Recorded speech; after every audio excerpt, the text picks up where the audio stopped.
What's good? It's Ozman the Wizard. And Naima. This is not a damn podcast. Presented by Our damn selves.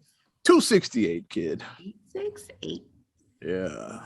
Yes. Yes. Yes. Only women and gay dudes can say that right here. Yeah. Regular dudes can't say that. Everybody can say yes. Because everybody got a little bit of Women that. And then every now and then you gotta, it's not just a yes that's acceptable. You gotta sometimes go that, extra mile when you got good stuff going on in your life. You gotta do that. Well, I won't say it now. It's not June anymore, so I can't. Yeah. June, you can say it, but now. Stop. Stop. Interesting weekend. Mm-hmm. Very busy Saturday. And matter of fact, what you're doing on Sunday, I did a little bit on Saturday. I went out early, had a little brunch. Me and the lady went out, enjoyed some brunch. And then at night, it was went to a house party. The DJ was definitely had it jumping and shit. Yeah. I can't even think of the DJ's name. I was gonna shout him out, but I forgot the DJ. Like, what's the DJ's name? I don't remember. But but shout out to him, the DJ whose name I can't remember. DJ, if you're listening, DJ, then tag on there, tag yourself in this if you're listening. His name, I don't remember, but yeah, he was cool though. Yeah, he knew who the hell I was. I remember that. I said, I always introduce myself to the DJ whenever, because we might know each other. A lot of DJs. Right. He said, "Oh yeah," I said, "I saw my eyes." He said, "Yeah, I know." I was like, oh, "Okay." Must have listened. I did Billboard last year, so he must be number one of the streets and listen to power. Yeah. But we definitely we had a good time at both events. The brunch was more on the conservative side. That party was definitely lit. That's what we got, a little righteousness and ratchetness. There we go. Like, that's what I say about us. It's a balanced day right there. That's what I call it. They'll just say what people don't realize about Chicago and us true Chicagoans. I say we're savage, we're classy, bougie, and ratchet. We're all of that together. And if you pick, you don't know which day you're going to get. So you may get the classy side one day. You may get the ratchet. You may get the bougie. You may get, or you may get all three in one day. So what I call a balanced day yesterday. It was conservative one part and definitely lit at night. The party. Nice. My Saturday was family day. Okay. We went to the Museum of Science and Industry. Okay, I haven't been there in years, but I used to love going there as a kid. That was always my favorite. Out of all the Chicago museums, that's the whenever you take field trips as kids. And right. That's the one I always look more forward to going to most. Because it was very interactive, because you could touch things and it was just really. And I read an article about the museum, about when that's the way the guy that whoever created it, that was his goal. He wanted something like kid friendly that you could touch it. You can touch, yeah. Because when you go to both the opposite, like don't touch, yeah. And then you gotta be quiet, no talking. The creator is like, I want something the kids are going to actually enjoy, and it worked clearly because, like I said, I loved going to that place. So what his mission statement, mission was accomplished. Definitely that one. So how the kids go? They had a ball. Yeah. Oh yeah, they had such a good time, man. I think that maybe I had a little more fun in the because they had. Oh yeah. They had a thing called the what I really want to see in Ariana too, because Ariana is in a Lego phase too, and she loves art. So she's in Lego. They got that Lego exhibit, right? Yes, the art of the brick. Okay. And basically, it was like famous art. They say you to work on that name, the art of the brick. You could say it could be like it could be no. So I'm like, was Young Jeezy there? No, not those bricks, But it was the art of the brick and not the snowman. No, so it was basically famous art pieces done completely of Legos. And like when I walked in, and the first thing I saw this one. I saw the Scream. I was like, oh, it's a Scream. Cool. And then when I looked over on the other wall, I saw one of my favorite pieces of all time. I got super excited. I was like, it's Starry Night, because I love Starry Night by Van Gogh. I love that piece. And Ariana was like, that's on my math book. I know that one. So we were like pointing out stuff that like we recognized. Mona Lisa was there. American Gothic. American Gothic is here in Chicago. A lot of people don't know, right? Yeah, it's at the Art Institute, right? Chicago. Yeah. Mm-hmm. People like, yeah, but who don't know that you probably see that painted a million times right here in your own town. Go look at it in person. Sorry, it's right there.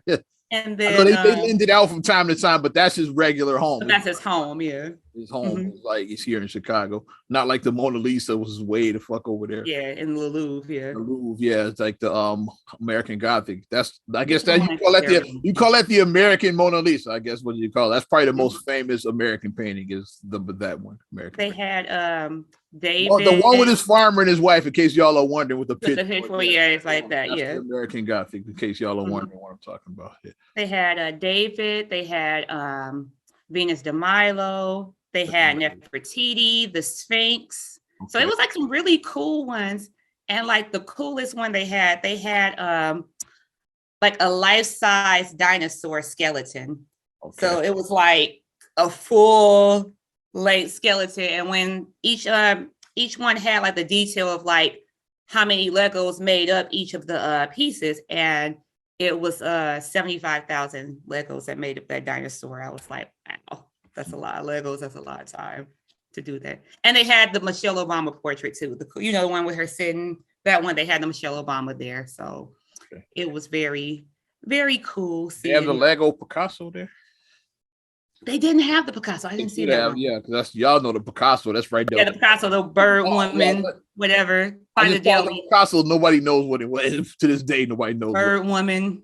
Whatever it's supposed to be. It's by Daley Plaza. We know where it's at. It's by Daley. Yeah, across the hall street from City Hall. Y'all know where. Yeah. So it was really a fun experience. And then, of course, the fun thing that like everybody, of course, the biggest attraction that everybody goes to the museum for, we had to go see the chicks. You got to watch the chickens hatch. Yeah, we had to watch the little baby chicks. It used to be called Food for Life. It's probably in another part of the museum now, but that's what it was called when we were kids. Like, yeah, it's called genetics. It's in that section now, genetics. And Ariana and Khalil, I want to see the chicks. I want to see the baby chicks. Okay. And we were looking, man. He was like, oh, look, that one's sleeping. Walk up right when they're about to hatch, because sometimes it's like the timing is off. You get right. Walking up and then you got to wait like 20 minutes because the chickens, they're going to hatch when they hatch. It's like they ain't going to rush just because people are watching and shit. They're going to hatch when they hatch. And when they come out the egg, it's like, and that's why I was trying to explain to the kids, because Ariana was like, why isn't it moving? Khalil was like, why are they? And I'm like, well, try to break out a shell is a lot of work. I'm like, that's a lot of work. They have to break. Why they have on the other side the ones that have been out for a couple of days, and that's what you look, and those are all vibrant and like, yeah, they ain't been out a couple of days. But the ones that just come out is like I just slow motion here. I said, because I said when you were, I said you had to learn how to walk, because like there was some that had just hatched and they were falling down. I explained to them. I said, well, you guys, when you first learned how to walk, I said, you guys look like Frankenstein. You and your brother were like, like walking. They got the two incubators. They got the side with the eggs and then the ones with the little chicks. Yeah. So yeah. Chick side is like more action because they walking around and all of that. But the egg side is always active. But it's always a fun time at the museum. Like I love going, just seeing like the educational aspect and just experiencing something that's outside of like your four walls of your house. And they have a cool exhibit of Black architects like over the years. So they had like some cool facts about that. So very, very nice day. And then we like took the kids out. We went and had like lunch / early dinner, whatever afterwards.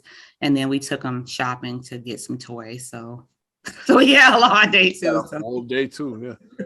When I got home, I was like, you didn't have any ratchetness in your day, but it had a full day. And then we watched The Bad Guys. Well, the kids watched The Bad Guys. I fell asleep during part of the movie. I was tired. That's right. We got yeah. Watched that's streaming now on Peacock, so we watched The Bad Guys. Well, we watched streaming on Netflix is Dave Chappelle's Surprise, his stand-ups that he released. Is like, Chappelle, he got that Netflix deal. So yeah, he just put out a special like unannounced, like Chappelle does. Like, hey, surprise. Perfect name. Hey. Chappelle got a new one. It's like, this one was more of an a lot of people were critical of it because it was more of a speech than like comedy. Chappelle's at that point in his career now. He just get up there and tell a story. He's like, he don't even tell jokes. He just tell a story. And that's what a grown ass man. He's like 50 years old. He's a grown man who's been in the game. This is 30 years he's been in the game? Who some say is the GOAT. Yeah, he's been in the game 30 years. A lot of people put him on their Mount Rushmore. I know comedians that say he's the GOAT. Yeah. The GOAT is debatable because it depends on what era you're coming from. And anything like that is just subjective. Like, because what do you measure it on? Do you measure it on ticket sales? Do you measure it on movie? On ticket sales, you got to put Kevin Hart in that conversation. Right? Do you measure it football stadiums with comedy? He's the first comedian to sell out football stadium. He'll do a show at Soldier Field as a comedian. You don't see that. It's like because Soldier Field is talking ticket sales, when you got to put him in that combo. Mm-hmm. A lot of people mad as hell. It's different factors. Like I said, ticket sales, movie sales. Are you on television? Like, did you have a successful TV career? What's another one? Just popularity. On television, you got to go to Cosby route. It's Cosby. He stayed on TV. It's like he was on TV from like the 70s until like the early 2000s.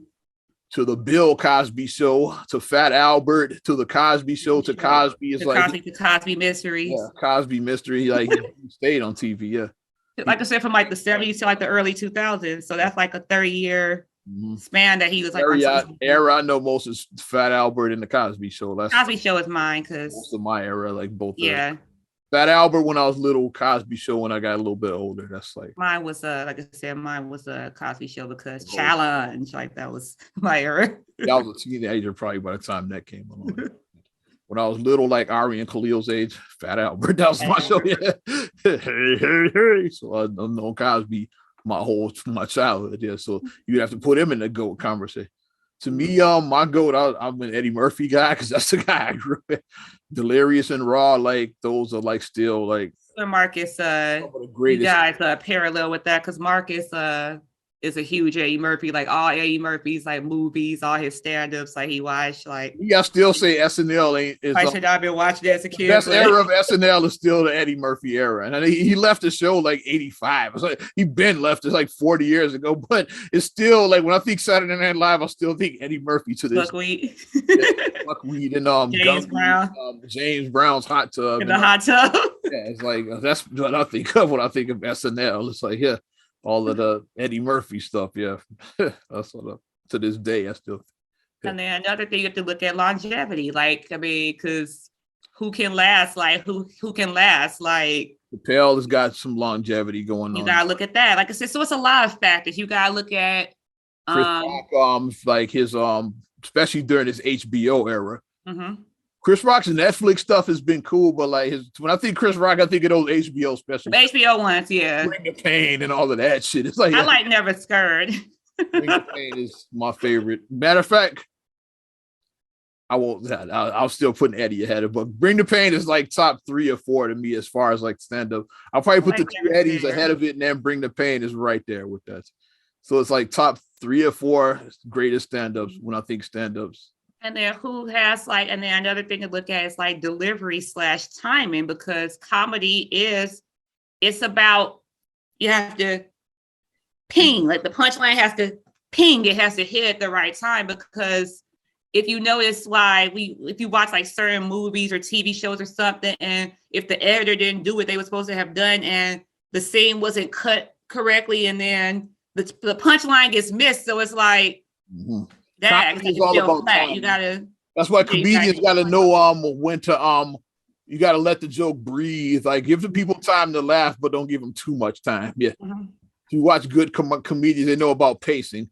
They know when to pause to let the crowd laugh, and they know when to get back in before the laughs die out. Like good. This right here, the facial expressions, because like we know some people like you have to give a look. Like one of my favorite ones who gave the best looks. Kim Waynes as Bonita Betrayal, when she would say, "No, nobody better not talk about no Miss Jenkins." Miss Jenkins. And then when she would just look right there, and you knew she was about to say something shady, the way she would just look and be like, You know, so you would just already be ready for the punchline that she was going to say because that look drew you in. So you got to have that, the facial. So it's a lot that goes with it. Like a lot of people often go with another great one, Richard Pryor. Like that's a lot of people. A lot of comedians my age, like that's their goat. Richard Pryor, John Rogers, Damon Williams, a lot of those cats that are in my age group. Yeah, like that's the guy they grew up like imitating was Richard Pryor. Like so, like most of them, like when they be like, who's the inspiration? Pryor was a lot of Pryor was the inspiration. It was Pryor. Pryor was that dude. He could do it all. I say, like, you know, he could have like a joke about like political joke that makes you think, and then make a joke about like growing up in a brothel, and then or make it whole about doing cocaine and lighting himself on fire when he like did cocaine. Yeah. And then you have a scene that's like 5 minutes in the movie would be the funniest scene in the movie. Like Car Wash, like Uptown Saturday Night. Like he was barely in any of these movies, but you remember those scenes. Good place for money, right here in my pocket. Just show up, like get his scene in, then bounce and shit. Like and then, like, but then you watch the movie, you remember every line that he fucking said. It's like. And another one that is that's not so slept on that a lot of people put near the top of him, or if you're not a GOAT but Mount Rushmore, is like a George Carlin. That's another one, a George Carlin. Yeah, I remember said Carlin was a guy because Carlin is a big influence. Yeah, storyteller. Matter of fact, Carlin, he's big on my industry, yeah, because like the dirty words you can't say on television, like which applies to radio too. Basically, we had that list. Like they had that. Like Bob, shout out Jay Allen. He gave say, yeah, all right, big dog, yeah, read this. It's like 7 words you can't say. Can't say none of these. It's like right here. We can say them on the fucking podcast, and that's one of the words. Fuck, by the way, you can say them here. But like, which we love, and. My thing about George Carlin, a tall black blonde. Also was in Car Wash. I forgot he was in it too. Yeah. A tall black blonde. A cab driver in Car Wash. Yeah, he used to drive a gypsy cab. He was going to find his fare. He spent the whole day looking for that fare. Which the hooker from a lot of little known fact. People don't know that's the director's wife from Car Wash. Yeah.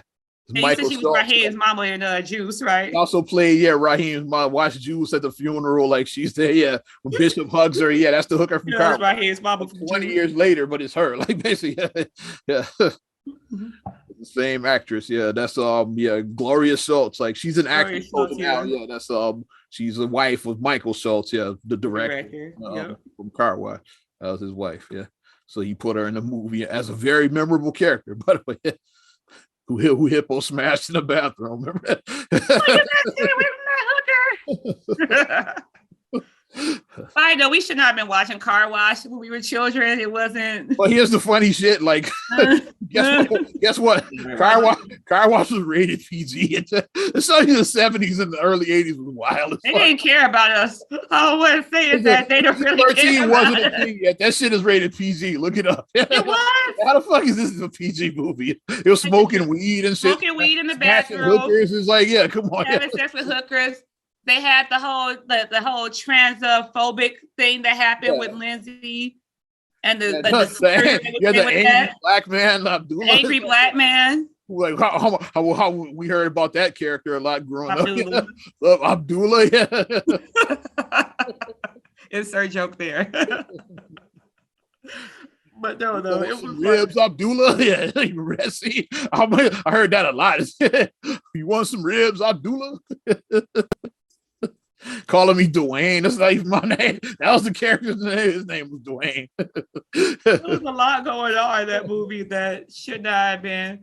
The boss having the affair with the bimbo. His secretary or bimbo, yeah. It was like it was a lot going on. You know what I'm saying, basically, she was like the secretary. Yeah. The shady pastor, Will. Daddy Rich. The shady preacher. May or may not have been a pimp. It's like Abdullah alluded to him being a pimp. He had the Pointer Sisters with him, so I'm just saying. I love that song. That was like one. Wore a cape, he had a cane, he had a goblet, and he had the Pointer Sisters with him. What was that, a Rolls Royce he had? Was it a Cadillac or a Rolls? I think I gotta look back what his limo. Yeah, he had a designer. He had like a luxury vehicle. It was luxury. Oh, he had a stretch. Yeah, I forget what. Yeah, it was luxury. But he had a stretch limo with Lindsay said it's like being in Burt church with Burt Reynolds, honey, like hanging out in the limo. Well, bless this car, honey. Thank you, miss. Thank you, miss. But it was a debate. Somebody posted a meme about the GOAT from like each decade. Like 90s is the one that's debatable to me because like says 60s is Red Fox, which I agree. Yeah. 70s is Pryor. Everybody agrees. Yeah. 80s is Eddie. Everybody there. We come back to the 90s. The 2000 was Chappelle. I agree.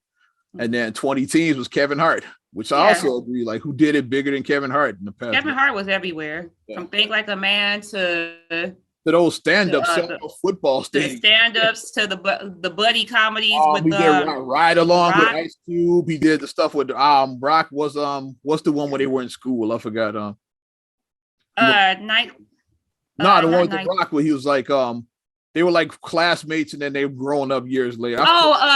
Central Intelligence. Central Intelligence. I remember that was good. Central Intelligence was funny. That was good. I like that. That was a good one. Yeah. So yeah, but the 90s is like what do you think was the 90s? Let's see. Because there's two names that jump out to me. If you I went back and forth with Marcus Chapman about this too. That's what I'm thinking about. Well, to me, if you go by what they did and their popularity and all their body of work that they did, I say Martin Lawrence. I think Martin too is for the 90s. What's the name? We're in tune, see? Marcus Chapman says Chris Rock. I'm like, yeah, Chris Rock, he had to Bring the Pain, The Bigger and Blacker. Like, he had the show on HBO. Like, a lot of people don't remember that though. Yeah. But Chris Rock was like, he did. Like, I think Martin just had a bigger thumbprint. Because I think Chris Rock had better stand-up because because Martin had You So Crazy. I think Chris Rock stands were like way better than that. Yeah, they were, but the whole body of work. Def Comedy Jam, the Martin Show. Martin Show. Like House Party 1 and 2. House Party 1 and 2. Bad Boys. Like Martin was everywhere. Blue Streak. Like he was in all type of movies. Mama, yeah. Big Mama. What's the other movie he did? Is another one. But yeah, Martin was pretty much everywhere. He was everywhere. But Martin was like even that. Nothing to Lose. Nothing to Lose. That might have been the one I was thinking with what's his name? Tim Robbins. Yeah, Nothing to Lose. He did that. He was everywhere. Dark, the less said about that, the better. The what? Talking Dirty After Dark. I said, but that was in the 90s, which is also on Peacock right now. If you want to watch, not Peacock, on Amazon Prime. Yes, I was watching it the other day. That's a hard pass. Watch it with your kids anyway. So there you go. Hard pass. I just think. So I said let's agree. Let's just say the 90s was Martin / Chris Rock. I said let's agree. 1A and 1B, right? I said I can live with that. Yeah, I said Martin. I would say Martin. If you look at the whole body of what from 1990, like Martin was kind of everywhere. Chris Rock was like we talking about this straight stand up. I give you that Chris Rock. Chris Rock for stand up, absolutely. Everything. I think it was Martin though. Everything Martin. Because like Rock, like it's like everything. Chris Rock had the better stand up, but then like his movies were like CV4, and then he had the Chris Rock show. It was like like. His other projects were like, all right, is what I'm saying. Basically, I was outside of the stand-up. It's like, but the stand-up killing it. Yeah, I agree with that. Especially Bring the Pain. I put that maybe Bring the Pain was great. Top 3 like greatest stand-ups I've ever seen in my life. Like, yeah. Yeah. I put Barry Smoke Crack got his job back. Yeah. Black folks versus niggas. Come on. It's like, there's so much in that. He was like, when I'm at the ATM, I'm not looking for glam. I'm looking out for niggas. It's like what's that grand opening, grand closing? Grand opening, grand closing. I think grand opening, grand closing. Yeah. Keeping it real. Yeah, but like I said, I would say for stand up, Chris Rock. But then if you go like the overall body, it seems like Martin did more in the 90s. Like he did do more. Now, where does just put the Martin Show by itself, like that alone, like it's like not even counting all the other shit, just that fucking show itself is like it's still it left such a footprint to this day. Like Martin. After him and Gina got married, the show jumped the shark. We know that after him and Gina got married, it kind of declined. And then when Gina left, it was like, yeah, that's why it got canceled. Right after. It's like she came back just to do the finale because they were about to cancel the show. So they said she just came back to finish it out. Which I gotta find that, Martin, because I don't want to pay for diabetes. Oh yeah. Oh wow. We give you a tip. The trial day for a week and then cancel. 7-day trials. I'm gonna do the trial day for a week. That's all. I just put the alert in my phone to remind me when to cancel it so they charge me. I watched the Martin reunion on BET Plus. Yeah, I checked it out. Yeah. Because I don't want to pay for any more. I have enough streaming services. I'm not trying. Yeah, I'm not buying shit else. I barely watch the ones I got. That's all. Exactly. I'm not getting no more. Exactly. Like, some of them canceled. Like, do I even watch this shit? It's like, yeah. It's a lot. Like you got a lot. Mm-hmm. And then it's like you'll be on something for a while, and then like you leave it alone, and then you come back to it because I hadn't been watching my Boomerang, but then like the last few days we've been watching like Tom and Jerry and. That's the beauty of it. Like they don't have, there's no commitment. It's not like back like with we had to sign a 2-year contract back in the day, like with Comcast. Like now it's like cancel anytime. So just get that shit, watch what you want and cancel it. Like come back later when the new season, when the Power number 7 starts or whatever. Like and come back to Stars. Then it's like you don't have to keep Stars the year round if you don't want. Just come back when the new Power, whatever. I watched the Tommy one. I watched part of that one. It was Chicago. Chicago. I'm gonna have to watch it. New season of the Chi started. So yeah, so everybody want to get Showtime's trial again. Like there you go. Hey, the new season of the Chi just started back up. So which is getting pretty good, but yeah. So far behind, I got it. Yeah. I won't give spoilers on the Marty if you're gonna watch it yet, but I am gonna eventually watch it because my thing is once I get too far behind, I'd rather the series just end and then I'll watch the whole series after it ends because it's like, okay, now I'm like super far behind. So rather than trying to like binge it to catch up to it's like then people, now when so-and-so died, that was bogus. It's like, okay, I haven't watched the episode yet, but thanks. Like, okay, thank you. Shout out Jason Weaver. Yeah. He's like, his character is fucking hilarious on the show. Authentically Chicago. I'm glad that they added some authentic Chicago. That's one of the complaints of people. Like Jason Weaver, they added last season. D-Ray Davis and Iman Shumpert joined the cast this season. Okay. They're getting some Chicago flavor in there. If they don't have Harold's Chicken or whatchamacallit, or Garrett's Popcorn, or Italian beef. There's a place on there. It seems like it's supposed to be like a knockoff of Harold's. Like it's a place like this where people getting their chicken from. Maybe they just couldn't use the name Harold's on the show. They couldn't use the rights, but you gotta have. It seems like they're alluding to like a Harold's type. That's Harold's, okay. To me, the main restaurant. One thing about Chicago, we eat. We foodies in Chicago. We eat. We got good food. We eat here. So you gotta do that part right. You gotta do that right. But getting back, we be going on tangents. And it's okay. It's our damn podcast. Exactly. Yeah. Was the Chappelle special? What he was basically telling the story about how he got into comedy because he what he was doing, he was giving a speech at the Duke Ellington, the school he went to, his alma mater. Yeah. They wanted to name that theater after him. Yeah. So. He went there to give a speech, like, yeah, and they basically recorded a speech and used that for the special. So, like, he was just talking about how he ended up there. He was at the neighborhood school at first. He was like, like some of our neighborhood schools in Chicago. Here's some hood shit. He's like, yes.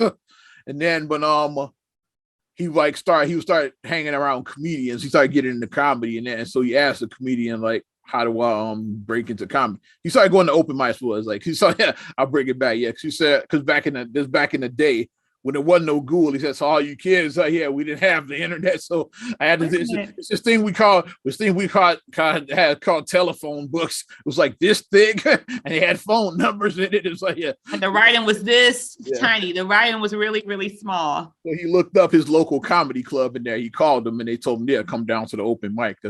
But then he was like hang out like and watch the other comics, and then he finally asked one, and one of them told him like, yeah, well, you should like work on acting too, yeah, because that'll help your comedy. And that's how he ended up at the school, which is a performing arts school. Performing arts school, yeah.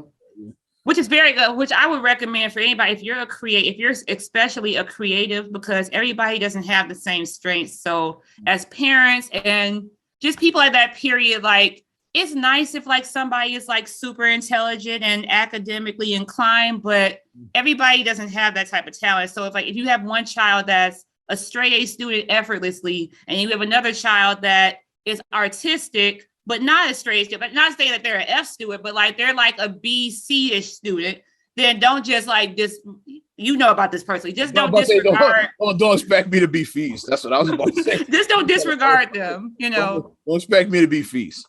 Just don't disregard them, you know, because everybody isn't the same. Like all the kids aren't going to have the same. Like they're just not. Everybody's not the same. Like one child may be reading at 3, and the other child may not read until like they're like going to kindergarten. Basically, it doesn't mean that they're less.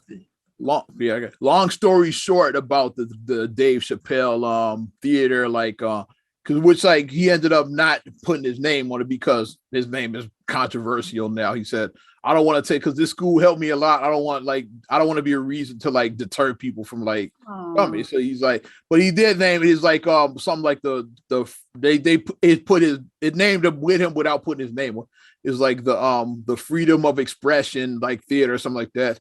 He said, and eventually when things that I just put my name in front of that, yeah, the Dave Chappelle freedom of expression, this like that. He's like, so he's like, that's why I put my stamp on it without my name right now, because people are with Chappelle. How could you send your kids there and all that? He's like, what the? he hates gays and trans, you know. Okay. Like I'm okay. I just freedom of expression, because he's like, I wanted people to come and get the same thing I got out of this school. Yeah, so that's what he said. But eventually, whether after he's gone or just when stuff dies down, he's like, yeah, just put my name in the front of that. Yeah, that's very admirable. That shows extreme maturity from him. Like I said, because Dave is like a 50, like he's like almost 50. He's a 50-year-old man. So it's like, unfortunately, like I said, well, age is supposed to make you more mature, but unfortunately, some of us just don't. It's supposed to bring wisdom and maturity when you age, but I'm sure he saw the backlash when he saw like the Duke Ellington, it's going to name game of the theater after Dave Chappelle. Probably was like a lot of backlash. Probably hit the comment section, like people like writing their little petitions online, the comment section on it too. Like, you know, like when they posted like the social media posts, just head to the comment section to see what motherfuckers are comment sections do be brutal. Like that's the advice behind, like, don't read the comment section. Like if you're a person, sometimes you get don't read put my name on it right now, because like it's too hot right now. So we'll revisit this another day. Basically, he's like, don't put it on there now. I like it though. I like left the door open to it. He said just add my name in front of that. Yeah, because I forgot the exact name, but something with freedom of expression is like what the freedom of expression or something like that. Yes, just call it the Dave Chappelle freedom of expression theater. Like I'm for it. I'm for it. So I like it. Yeah, but if you get a chance, check it out on Netflix. After the kids go to sleep. Talked about his whole journey, like through kind of the Comedy Central and all of that. How he took a smaller deal at first with them because he didn't expect the show to be the juggernaut it was. Yeah, that's what most stuff is. But Dave Chappelle, like, pretty much was like underground before that. Like, unless you watch like Half Baked, which was like fucking hilarious. Before Chappelle show, Chappelle was kind of out only in certain circles. You really didn't know Chappelle like that before that Chappelle show. He wasn't a household name yet, is what I'm saying. But that show like put him out there. Like we know Chappelle from Con Air when he got thrown out the plane and had the message written on his chest. I know him from Con Air. You know, from the Nutty Professor when Buddy Love Reggie put him inside of the piano. You snapping on Reggie? When Buddy Love threw him in the piano. He had shit locks and he got thrown into the piano. So what was that scene like to have like, so now you have like two of the greatest ever to be in that scene together, like goats. You knew it was a goat. The other one you didn't know was going to be a goat at the time. Yeah. Right. Yeah. But I liked it. Yeah, it's pretty damn good, kid. What you got, kid? Because I want to take over. Yeah, I got some good stuff. Yeah. I want to give some flowers right now to somebody who is well. This is well. It's about damn time, as Lizzo would say. It's about damn time for her. Miss Jennifer Lewis got her star on the Hollywood Walk of Fame. Okay. She finally got it. So Jennifer Lewis has been like, we've been rocking with Jennifer Lewis. She said, on my list. So just saying, I was like, for people, I was like, I've been rocking with her since she was, she put you on my list. So she was Dean Davenport and Aunt Helen on the Fresh Prince. We've been rocking with her. We've been rocking with her since that long. Because Aunt Helen was hilarious. That's one of the four aunts. Like Janice was married to the white man. Mm-hmm. Of course, Vivian was the main like Janet Hubert / Daphne Maxwell. That's like Vi was Will's mama, and then Helen was the other one. Helen was her. Helen usually had the best lines. Like she was always the funniest of the four. Like With the line that got me was with Janice's husband. When he was like, "Oh, honey, you look tired," and he was like, "You want me to do so and so, so and so?" He's like, "And I'll take the baby and so and so, so and so." And they went upstairs, and then she looks and she says, "That does it. I'm getting me a white man." Like she always had like her one-liners would be hilarious. Like Helen would always come in with the punches. And she played Angela Bassett's mama in What's Love Got to Do with It? She was Anna Mae's mama. Anna Mae's mama in that. And forget that shit. She played all of Black Hollywood's mama. She was Morris Chestnut's mama. Morris Chestnut's mama and the brothers. And Tatiana Ali. He played Tony Child's mama on Girlfriend. Yeah. She played everybody, every Black mama. She played Anthony Anderson's mama on Black. Come on. I love that Tony Child's mama. Because she was just so she was so dysfunctional. It was the reason why Tony was as crazy as she was, because her mama was out by it. But we love Jennifer Lewis, and I'm so glad that she got this star on the Hollywood Walk of Fame, because it was just overdue. Like she's been in the game. What's it, like 30 years? She's been in the game. She's been doing this a long time. Meet the Browns. Tyler. She's singing Amazing Grace for Meet the Browns. Amazing. Singing Amazing Grace. That's the scene I remember most. What's her name? Frankie Faison kicks her into the grave. You're enjoying Pops. Yeah. I think that was her brother. It's like you enjoy. That was her brother. Yeah, you want to go in there? He shoves her in the grave. Because she's at one of the funeral that does too much. Like, amazing. She had the big ass church hat on too. Oh, what she's saying when her and Brandy, when she was singing her song, "Fucking with Me in These Streets," hilarious. Like Jennifer, like you watch her TikTok, just watch her stuff. Like she's a national treasure. So like we love Jennifer Lewis. We love her. She is our auntie, everybody's auntie, mama. Like everybody knows Black Hollywood's mama. That's what everybody knows somebody that's her unofficial name. She's like Black Hollywood's mama. That's what. And I love that she got that. And the picture that I saw of her, she was doing a high kick in the picture in front of her star. Like her leg was up here. I was like, all right. Yeah, I know some notable names were there. Like I know it had to be some names there. Like. Back in March, her one of her movie sons, Morris Chestnut, got his star back in March. So I hope he was there to be like, "Hey, we on it together now." Hey, So that would have been nice. I gotta look it up because like whenever they get their stars, they always have like. I saw Debbie Allen in the picture with her. I did see Debbie Allen was there. Well, from different world, like she. Debbie Allen was the director for. Release. She knew where. Release. She did that. That therapist too. Yeah, she played that. Yeah. She played the therapist character. I'm gonna get that shirt. Relax, release. But like Marla Gibbs got her star last year, which it seemed like she should have been one. Yeah, I was like. That's Black Hollywood royalty there. Like, that's royalty right Florence there. The Jeffersons, come on. Oh, Florence. Who had the from 227? Who had the slickest mouth? Florence or Jeffrey from the Fresh Prince? Who had the slickest mouth? The servants, who was the one that talked the most shit? Because they both had their one line. Like Jeffrey with that English accent, just like was something just epic about. I'm gonna laugh myself into a seizure.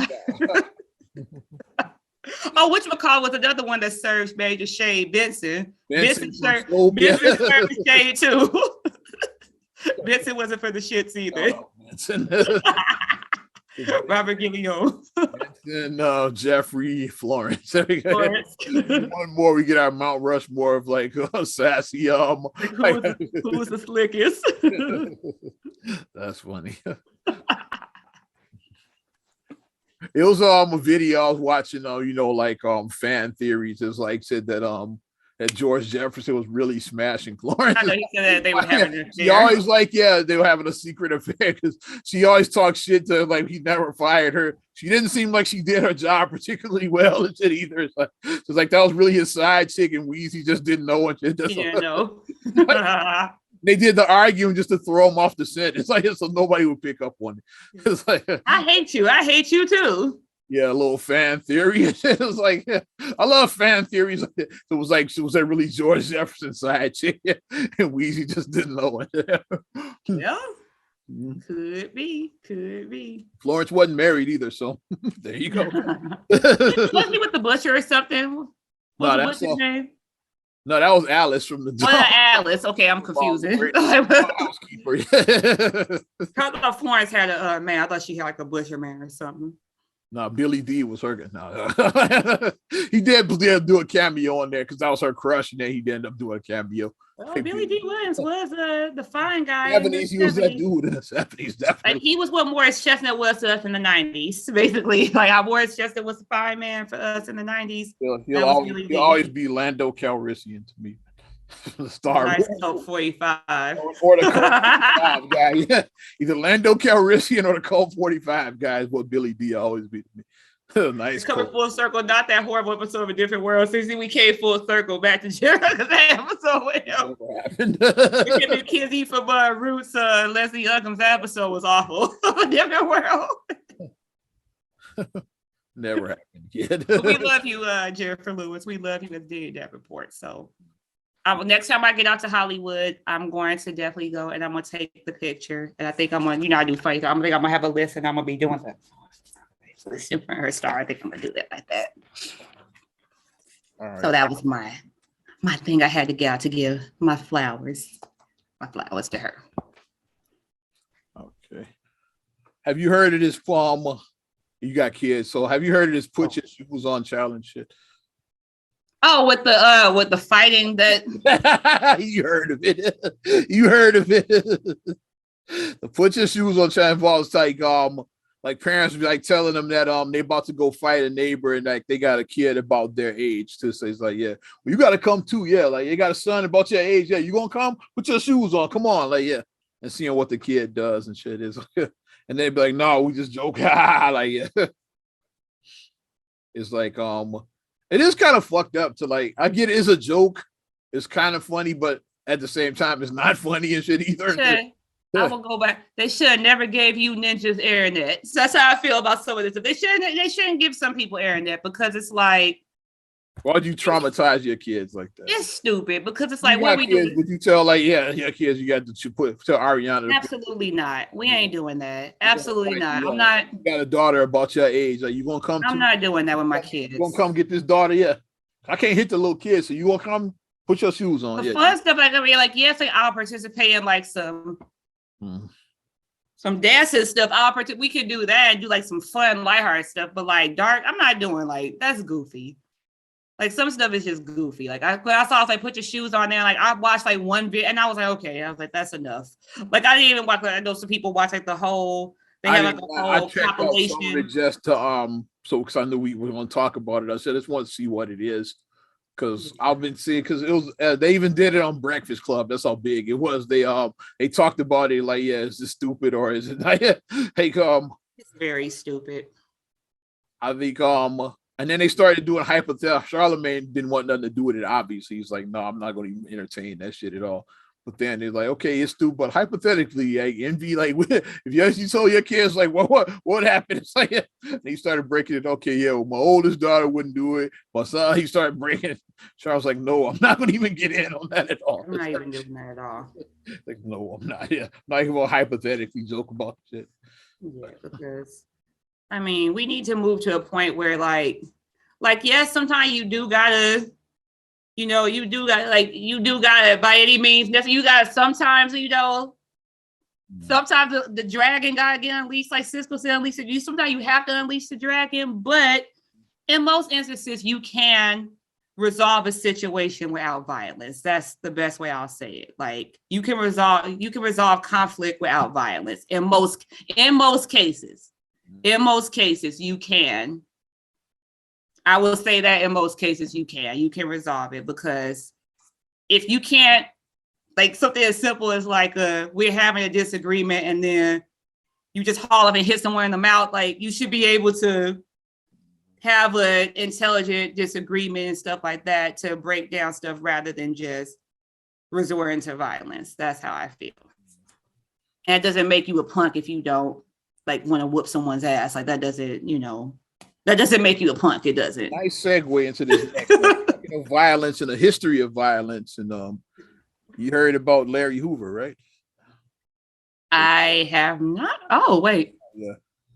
Larry Hoover says he wants nothing to do with the Gangster Disciples. So he's officially renouncing his affiliation with the GDs.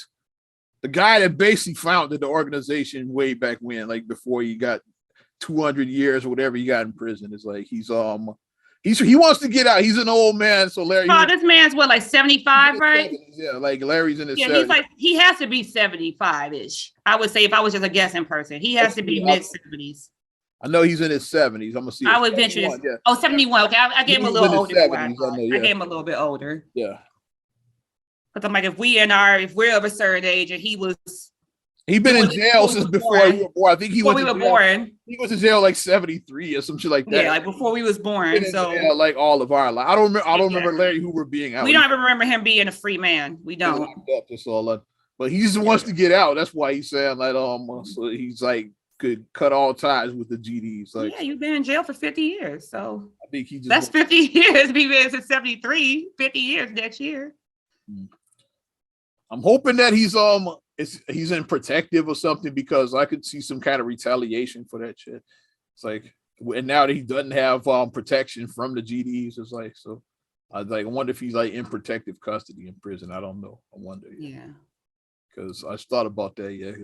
They did the whole show last year, remember, with Kanye and all of that, the free Larry Hoover show on LA. Yeah.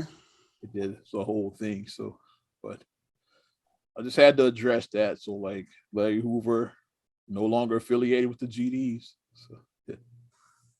I mean, part of like we said, part of growth is doing things that once was like appealing and cool to you, and realizing that maybe I'm not about that life anymore. Years later, it's like maybe that life wasn't like some of the best reformed people are people who spent time in prison, or people, but people are judge you so quickly and be like, they did this, they did that. It's like, yes, but if they reformed, if they actually did become rehabilitated and did reform, then completely different, like Detroit Red and Malcolm X is like very different people. Yeah, but the so same.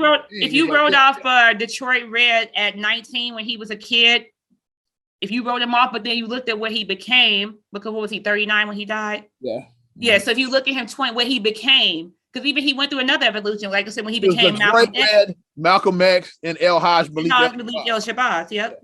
That's like, if you look at El Haj Malik, even different than Malcolm X. Yeah. So if you wrote him off, if you wrote off somebody right here at 19, and then you look at them at 35, but he's not that same 19-year-old kid he was. He was a knucklehead. It can happen. A person who turned his life around completely that I didn't know anything about was Charles Dutton. Rock, yeah. I didn't know that. I didn't know that he had like such a sordid past. I didn't know that until recently. He got into acting. Yeah, I remember that back in when this TV I didn't know was on the air. I remember him talking about it back. I just thought that, because like I was younger in the 90s, like watching. So I just liked him on the show. I just thought he was a good actor. I thought that on Rock, I thought he was a great actor. Y'all don't remember Rock? That's a show kids don't know. It's Rock. Rock. He had his wife on there called Eleanor. So Trader Chocolate Jack was trying to explain. I think it might be trying to explain his coworkers about Rock, and they had no idea what he was. He was like, Eleanor. I think it might be. I'm gonna try to see if it's streaming somewhere. Rock was streaming somewhere. I don't know where though. Yeah. I don't remember where I saw Rock streaming. But it was a really good show. And like Charles Dunn, like he actually spent time in prison for what, second degree murder, I want to say? Like murder or something like that. Yeah, like second degree. So like he actually did real time for a real crime. Yeah, for like 10 years or something like that. Yeah, he did real time, like in real jail. Mm-hmm. But he became a successful actor. Then and in prison is when he learned about acting. Ironically, yeah. He became a successful actor and director. So yeah. He directed The Corner. That's what he directed that series. Mm-hmm. Which was like to me was like the precursor for The Wire. The Wire, yeah. For The Wire. The Corner was really good. I like The Corner. It was a really good. It was like, yeah, that came a good short series. It was a good limited series. And then The Wire was like, yeah. The Wire was like, The Corner was reality. Wire is fiction based, I believe. Yeah. Mm-hmm. So it's like that's the difference between the two. Like, because like Charles was talking about some people he knew from his old neighborhood in like Baltimore, yeah, drug dealers and crackheads and wrote about some of these people. Hustlers. Yeah, some of them actually appeared. Like he had some of the actual people like actually make appearances on The Corner. Yeah, the real people there. But yeah, he directed that. Charles Dunn. Mm-hmm. Check it out. It's like slept on. It might be a HBO Max because it was an HBO show. So I wonder if it's streaming on HBO. Could be. I'm gonna look that up. But yeah, though. So basically, I thought about Larry Hoover again. Like, and Cooley High, the scene in the movie theater was the guy based on Larry Hoover that started the fight. That when Pooter bumped into the guy was that Larry Hoover that he bumped into? Because that was set during the era that Larry Hoover would have been. During the 60s, because Cooley High was supposed to be set in the 60s, right? I think that's when he started the GDs, like in the 60s. So like when they started to play, so we're like, what you talking shit? Yeah, who you gonna stop me? Who and what army? This army, Disciples. That Larry Hoover? It's like the guy that said, in my mind, that was Larry Hoover that they were at the movie theater with. The guy was based on Larry. Because Cooley High was loosely based on Eric Monte's life. And it was a real heist. That's where he went to, Cooley High. Cooley High. So it's not there anymore. Like, all of that's going. Like that whole area is gentrified. Like, including Cooley High. It's like, Well, I recently watched a TikTok about this, and it's like, I hope that something gets resolved. All I'm gonna say is Norman Lear, great.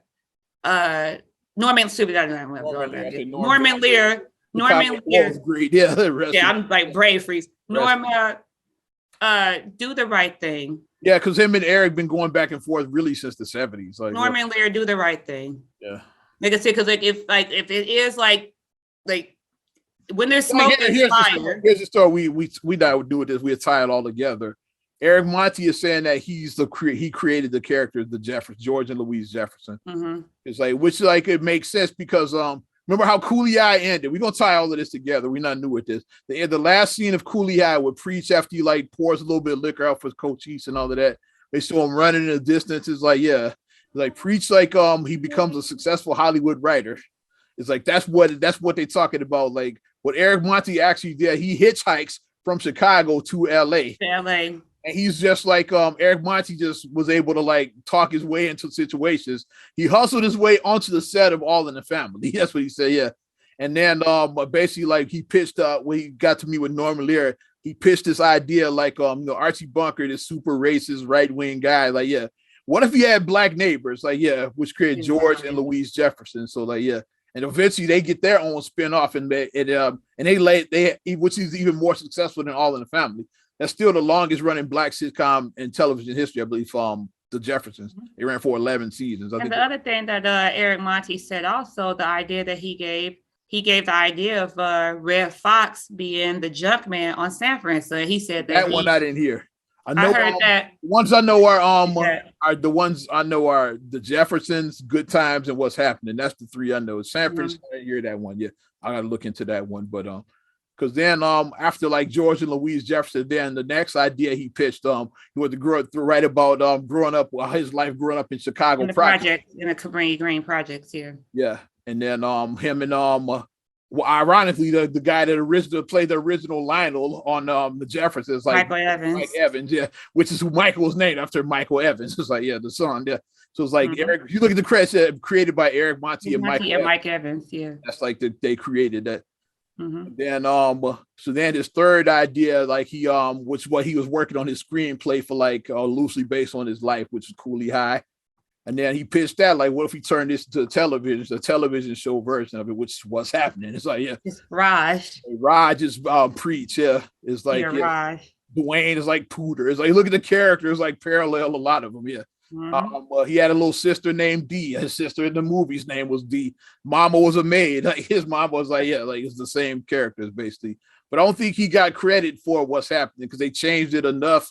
It's like TV clown on the Simpsons. They changed it enough where they don't have to pay him. Yeah, this isn't Cooley High. I think, yeah, they changed it enough. And then they ousted him out of Hollywood because he said like no lawyer. He got a settlement. What he got wasn't shit. $1 million. All of those iconic characters. That's all he got was $1 million. And then the 80s a drug wave happened and that pretty much ate through his brain. Yeah. It's like, yeah, the drugs of the 80s like killed that. So like he was actually homeless, like back in Chicago, like in the 90s. Like in the 90s, he was homeless. That created all of these iconic characters. Like he's like back broke and like homeless, like was back. Well, I'm hoping that does. I just want to give that man his flowers while he's still here, Eric Monty. Yeah, I'm hoping that Norman Lear does the right thing because like he's gonna be either his birthday is coming or just I know that his birthday he turns 100 this year, so he's about to turn 100. He is so. I say resolve this before, because if he passes away, then it's like you can't resolve anything, like unless he just has something just written in the will that we just all don't know about, and then he passes away, and then it's like, hey, here's his will, and I'm leaving $50 million to you, unless it's something like that. Get the rights to those intellectual properties. That's what you do. That like ownership is like, yeah, I'm into ownership. Like money's cool, but ownership is what I'm interested in. Like George Lucas, he gets the rights to. He owns the rights to the characters from Jefferson's, Good Times, and what's happening. Like he owns those characters. Like yeah, George Lucas. Yes. So I gotta say those two words, George Lucas. Yeah, he said. They said we can give you $1 million now, or give you like 100,000 now, and like and all rights to the future rights to merchandising. Most people would have took the first salary because like they see that money, but Lucas was smart. He said, like, I want to take the merchandising money. So he made billions off of that shit. It's like, yeah, way more than that million, whatever they offered him to do Star Wars. Yeah. Like, yeah, so that's how you got to think like that. Yeah. You got anything? It's chess, not checkers. That's what I'll say. Chess, not checkers. I had some quick takes. I don't know if I want to go through these. So like some of them I don't feel like talking. Like Hunter Biden and Jill Biden, like her fucking faux pas about bodegas and calling Latinos tacos or some shit. It's like it was some mess that went on. It's like it was similar to Kelly Osbourne's toilet comment, basically. Trump's first wife, Ivana, she died. I think she fell down the stairs or something like that. Yeah, they said that she had, I think it was cardiac arrest, and then if you have that and then you fall, that's what the dangerous thing is. You do have cardiac arrest and then you fall. Then I'll quick take all of these. Yeah. So rest in peace to Ivana Trump. Michael Moore. Condolences to their family. Michael Moore talking about repealing the Second Amendment. Should I read this shit? I don't want to read. Should I read? Keep my face. He's. Yeah, I'm not reading that, but I do have like what his version of and there's a lot. Yeah, it's basically would make gun ownership a privilege for like rich motherfuckers. That's what it looks like to me. So. That's why you see me go like. So it's a classist thing now, or whatever. Yeah. Go off. Go off. Regular motherfuckers would be able to afford guns after all of this shit. Basically, that's what I'm seeing, but I'm not reading that shit. But I just had to address it. I'm like, yeah, fuck you, Michael Moore. But come take my shit. That's what I'm saying. Now, so like those gun guys, come and take it. Don't be turn me into a gun guy, Mike. Don't be a gun nut. Come to my house, south side of Chicago. Come get it. That's all I'm saying. I want to see Michael Moore come to the south side of Chicago. I'm trying to see something. He's not. He's not going south of Lincoln Park. He's not. Chicago. DJ Ferris voice. It's Chicago. That's funny. Let's wrap it up on that. On that note.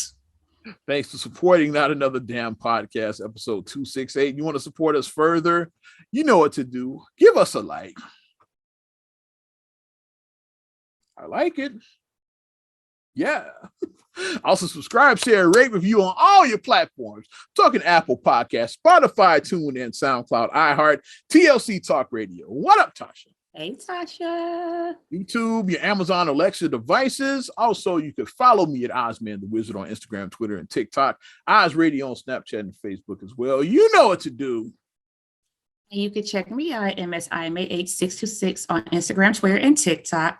Also, SCR8GULLEY1 on Twitter, SCR8GULLEY7 on Instagram. Also, please like the Straight Gully Facebook fan page. Check out straightgully.com for your blogs and your vlogs. And for your video production needs, check out straightgullyproductions.com. I'm Ozman the Wizard. And Naima. We'll talk to you later. Bye. I'm gone.